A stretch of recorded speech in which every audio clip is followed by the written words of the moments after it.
Hello, namaskar, everybody. Today I'm going to talk about notion of awareness and how there is one constant in your life, and that is this constant of awareness. Before you had a name, before language, before thoughts, before all of these began to form into stories and narratives, awareness is already there. So look really closely at this right now. There are sensations in the body, maybe sounds in the room or wherever your environment, thoughts moving across the mind, emotions rising and settling. All of it appears within something, right? And that something is not a thing. It's not located in time or space, but everything arises within it. That is awareness. So take away awareness, and what are you left with? Right? Everything arises within awareness. And you're not separate from it. You are it. This isn't a concept to grasp with the mind at all. It's a truth to recognize directly. Every experience, whether pleasant or unpleasant, sacred or profane, joyful or sorrowful, it happens within awareness.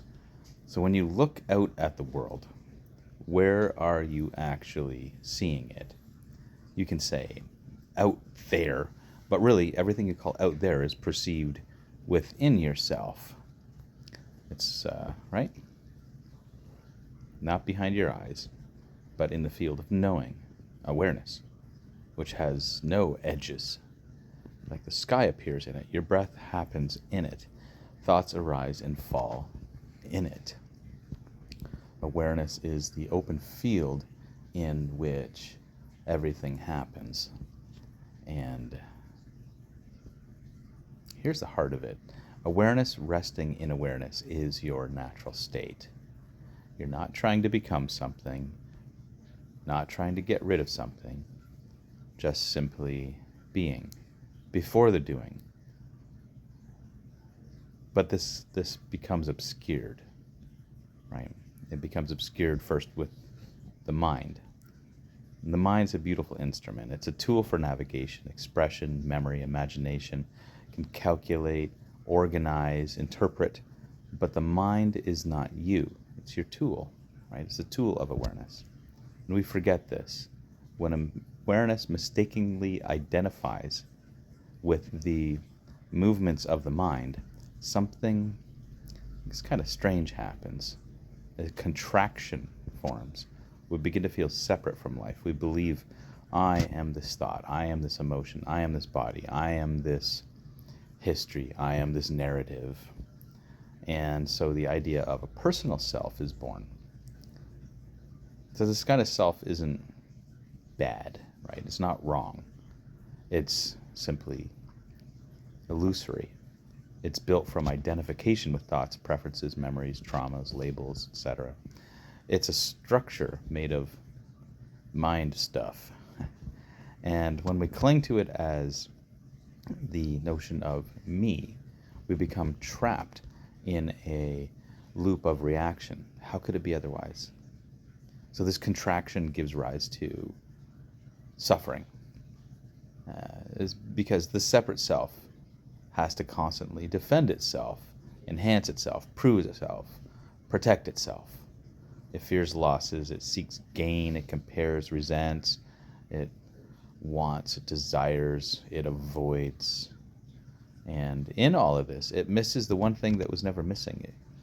That's its own true nature as awareness itself. So we don't need to destroy the mind. We just need to see it clearly, see it for what it is. It's, and we've heard this before, it's a servant, not a master. So when the mind is seen from awareness, it becomes a very helpful tool.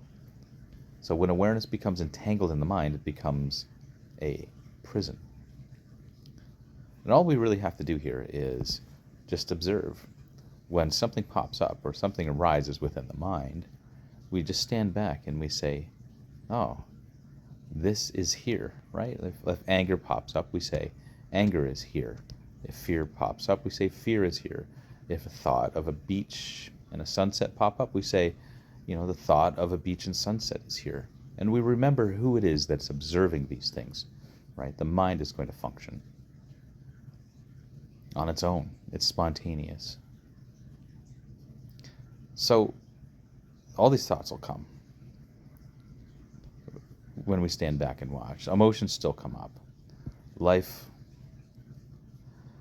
it still moves with all of its rhythms, right? We have these, what are called samskaras. It's like a psychological reactive momentum. And when we're rooted in awareness, we're no longer swept away by the waves. We become the ocean that holds them. That's a big difference, right? It's something very profound, but simple. So what does this mean? Awareness, resting in awareness. And this is something I like to, that helps me feel grounded. Awareness, resting in awareness, for the sake of awareness. Right? It means not chasing thoughts, not pushing away feelings, not suppressing, not regressing, not trying to fix or control what arises, but simply resting as the knowing presence that observes, that sees it all. It's a returning home to what you already are. Right? You don't have to do awareness. You don't have to create awareness. It's just uncovered. You just need to stop pretending that you are something else. You're not your name, you're not your age, you're not your story, you're not the sense of identity. All of these are created, they can be changed, but awareness itself is just present. And you are that silent, aware presence in which all of these narratives and all of these stories unfold. And I think here's something that's beautiful. The more you rest in it, the more compassion naturally and organically arises. And it's because you begin to see that everyone is caught in this illusion of separateness. Everyone is believing their thoughts, defending their identities, trying to survive as this limited construct, this limited sense of self. And from this understanding, kindness becomes natural. Forgiveness becomes effortless. Judgment softens, and love really deepens here. Because from awareness, there is no other. And the person who insults you is also awareness, just confused. Right? The person who lashes out in pain is also awareness, just caught in a kind of dream. And you see, without needing to fix or save or condemn, just see. You see from that stillness of being. And it's not a philosophy. It's a direct knowing. It's a direct reality. When the veil of mind is seen through. So, what do you do with this? Well, you stop doing and begin being. And throughout your day, return to the simplicity of noticing. Notice the breath. Notice sounds. Notice the feeling of your feet on the ground. Not to escape the world, but to remember you are the space in which the world happens. So when thoughts come, just watch them. Don't suppress them. Don't indulge them. Just watch them like clouds in the sky, like you're watching a movie. Just watch. Right? Because the thoughts are just projected on the screen of the mind. Right? Just projections. Internal, subtle projections. And don't become entangled. And same with emotions. Just let them rise. Allow them. Don't suppress them. Don't try to get rid of them. Don't tell yourself that you should be feeling something different or be feeling an ideal or that they're not spiritual or they're not balanced. Don't indulge them in any way. Just let them rise. Let them fall. Just watch them because you are the sky, not the storms. And the mind will keep coming with commentary, questions, doubts. Just let it. You don't have to follow every voice. The moment you see you are aware of the thought, you are already free of it. You just remain in that space of awareness of the thought. And in the space of seeing, life becomes vivid, it becomes sacred, it becomes whole, because you're no longer resting within a contracted sense of identity, this contracted sense of narrative. You begin to respond instead of react. You begin to live instead of survive. And it's not a distant goal, it's available right now. And there's no path to awareness, because you are awareness. There's not a path to what you already are. It's just recognizing. And the moment you stop looking elsewhere, you just find that. You've never left. You've never been without it. How could you be? This is the whole conundrum of seeking. This notion of seeking that which you already are. It's finding the personal and subjective way to uncover what's present and what's covering it. So, right now, I invite you to just pause. So close your eyes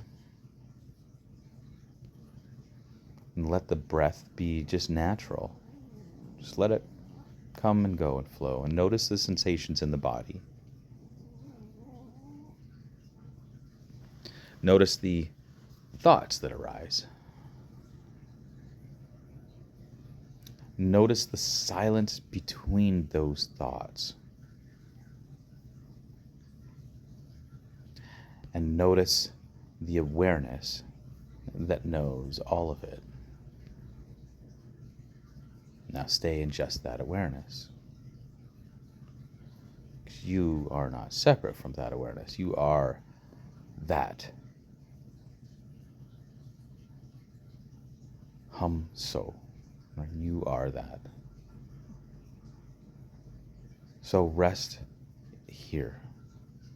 Not as a practice, right? But just kind of as a return. Like when you come home and you're comfortable and you say, I'm finally here. It's been a long travel, but now I'm in the space which is mine. And that's awareness. That's your resting space. So do this again and again, because life continues to move, and just return to that knowing of awareness. And eventually it's not even a return, it's just where you are. It's where you abide. It's what always has been. Just been confusing for a while. Awareness, resting in awareness for the sake of awareness. No division, no effort. Just a simple presence. And that is your birthright. That is your original nature. And from here, you can live fully, love fully, and serve fully. Not because you have to. It's because it flows naturally from who you are.